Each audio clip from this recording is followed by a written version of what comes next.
წნეთში მცხოვრებმა სამმა მოქალაქემ სასტუმროს ტიპის საცხოვრებელი სახლის მშენებლობა 1998 წელს წამოიწყო. სახლის ორიგინალური პროექტისთვის კი ქალაქის საპროექტო სამსახურს მიმართა.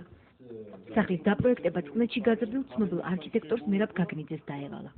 ძირითადი მიზეზი რატომ მისცეს მერაბის ეს პროექტი, იმიტომ რომ მერაბი თვითონ წნეთში იყო დაბადებული, გაზრდილი და წნეთს კარგად იცნობდა. მერაბ გაგნიძის მიერ შექმნილმა პროექტმა დამკვეთების დიდი მოწონება დაიმსახურა. მშენებლობის დაწყების შემდეგ მან როგორც ავტორმა კიდევ რამდენჯერმე მოინახულა სახლი წნეთში და მშენებლებს გარკვეული კონსულტაციები მისცა. 2000 წელს მშენებლობის დაწყებიდან 2 წლის შემდეგ არქიტექტორს მისთვის უცნობი პიროვნება დაუკავშირდა და თანამშრომლობა შესთავაზა. როგორც საუბრიდან გაიგო, წნეთში მშენებარე სახლმა მფლობელი შეიცვალა და ახალი მფლობელი კრიმინალური ავტორიტეტის შაქრო კალაშოვის ძმა აზიზ კალაშოვი გახდა. ეს არის აზიზ კალაშოვი და ეუბნება რომ მე მაქვს შეძენილი დოკუმენტებიც ირკვეოდა რომ კიდევ იყო ორი მესაკუთრე ეს იყო ფიქრიშვილი და კიდე კალაშოვი იყო ხათუნა კალაშოვი კი ეს მე როგორც ირკვევა მანამდე მერაბისთვის უცნობი იყო ეს აზიზ კალაშოვი არის შაქრო კალაშოვის ძმა. სახლის ახალი მფლობელის თანამშრომლობის პირობა ასეთი იყო. მერაბ გაგნიძე სახლის მშენებლობას ზედამხედველობას გაუწევდა და შესაბამის ჰონორარსაც მიიღებდა. ასეთი შეთავაზება არქიტექტორს საშუალებას აძლევდა საკუთარი ამბიციური პროექტის სისრულეში მოეყვანა.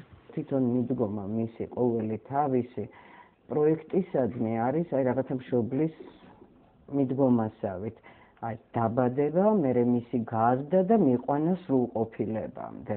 ეს არ არის რომ რაღაცა ერთი ხაზი გაავლოს ან მარტო ერთი დღე იფიქროს და აი სახლით აღარ ვიცი რა დავარქვა იმას აი ესე ჩვენს თვალწინ დაიბადა და ყოველ დღე ბოლო დროს ყოველ დღე არა მაგრამ ძალიან ხშირად ადიოდა და ხედავდა იქ სახლის მშენებლობა თითქმის დასრულებული იყო, როცა აზიზ კალაშოვმა მისი გაყიდვა გადაწყვეტა.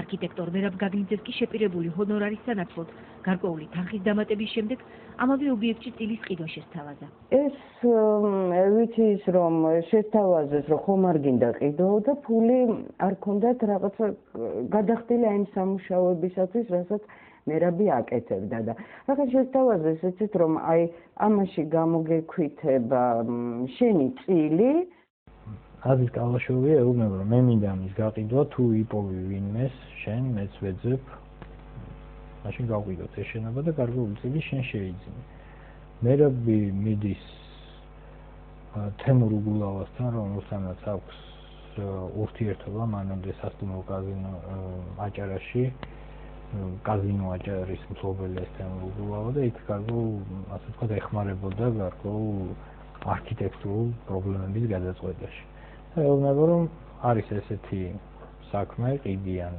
სახლს და შევიძინოთ ვინაიდან ეს გარკვეულად კომერციულადაც დამაინტერესებელი ასე ვთქვათ წინადადება 2002 წლის 2 აგვისტოს აზიზ კალაშოვისაგან ჯერ კიდევ მშენებარე ობიექტი $360,000 კაზინო აჭარის მფლობელმა თემურ უგულავამ ავტოგაზის სამეთვალყურეო საბჭოს თავმჯდომარე მერაბ კალანდაძემ და არქიტექტორმა მერაბ გაგნიძემ შეიძინეს. ახალი მფლობელებიდან თითოეულმა ქონების მესამედი შეიძინა. მერაბ გაგნიძის წილი განისაზღვრა $150,000. ეს იყო მისი ნამუშევარი, ეს იყო გარკვეული თანხა, რომელიც გადაიხადა და ეს იყო კიდე გარკვეული გაწეული ხარჯები, რომელიც მერაბიმ გაიღო ამ შენობაზე. შეძენილი უძრავი ქონების სარემონტო სამუშაოების დამთავრებას და სასტუმრო სამუშაოებას სოლიდური სახსრები დასჭირდა. ფინანსური პრობლემების გამო მეპატრონეებს ინტერესი ნელ-ნელა გაუქრათ და 2 წლის შემდეგ მისი გაყიდვა გადაწყვეტეს. ერთი ითქვა ჯობი ალბათ თუ კი გამოჩნდა ვინმე მყიდველი მართლა გაიყიდოს და ნუ ჩვენის ფული ავიღოთ და თუ რამე შევძლებთ მერე გავაკეთოთ. იმ დროისათვის წნეთში მრავალი ფეშენებელური სახლი შენდებოდა, თუმცა მერაბ გაგნიძის მიერ დაპროექტებულ სახლს მნახველები არ მოკლებია. მათ შორის ყველაზე დაინტერესებული რუსეთის მოქალაქე, მოსკოვში საბაჟო ტერმინალების მფლობელი მიხეილ მდინარაძე აღმოჩნდა. მან ქონების ყიდვის სურვილი გამოთქვა. 2004 წლის 25 ივნის გაფორმებული ნოტარიული აქტის თანახმად მფლობელებმა გაგნიძემ, უგულავამ და კალანდაძემ სახელი და მიწის ნაკვეთი მიხეილ მდინარაძეს $450,000 მიყიდეს, თუმცა მშენებლობის დამთავრებამდე ზედამხედველობას მერაბ გაგნიძე კვლავ აგრძელებდა. ამ თანხის 150.000-ის მიღება მოხდა ნაწილ-ნაწილ მერაბის მიერ. ანუ პირდაპირ თანხა არ მოუწიათ ესე ჩვენ ასე ვთქვათ გარკვეული პერიოდი ძალიან ესე დამოკიდებული ვიყავით ამ თანხაზე და ესე მახსოვს რა რომ ეს თანხა მთლიანი თანხა არასოდეს არ მეუღია. 6 წლის განმავლობაში მერაბ გაგნიძის მიერ დაპროექტებულმა მშენებარე სახლმა ფლობელი 4-ჯერ შეიცვალა. მშენებლობა წყნეთელებმა დაიწყეს. შემდეგ მათი სახლი აზის კალაშოვმა, ხათუნა კალაშოვმა და გულნარა ფეიქრიშვილმა იყიდეს. 2 წლის შემდეგ სახლმა მფლობელები კვლავ გამოიცვალა. საბოლოოდ 2004 წელს უძრავი ქონება წყნეთში მიხეილ მდინარაძემ შეიძინა.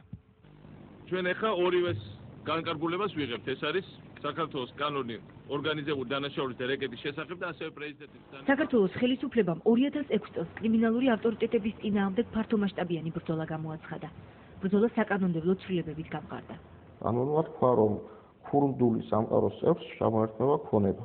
ამავე დროს თქვა, რომ ქურდული სამყაროს წევრის ქონებაც ჩაითვლება ასევე დაკავშირებული პირის ქონება. და დაკავშირებული პირი განმარტა ასეთნაირად, ეს არის პირი, რომელიც იურიდიული დოკუმენტაციის საფუძველზე ფლობს გარკვეულ ქონებას, ანუ აღრიცხულია როგორც ამ ქონების მესაკუთრე, მაგრამ ფაქტობრივად ფლობს ქურდული სამყაროს წევრი და არსებობს საკმარისი მტკიცებულებები, რომ ეს ქონება შეძენილია ქურდული სამყაროს წევრის დანაშაულებრივი ქმედების შედეგად. სხვა ბევრ ცნობილ კრიმინალურ ავტორიტეტთან ერთად საქართველოს გენერალურმა პროკურატურამ სისხლის სამართლის საქმე საზღვარგარეთ მცხოვრებ შაქრო, იგივე ზაქარია კალაშოვის წინააღმდეგ გაწაღძრა.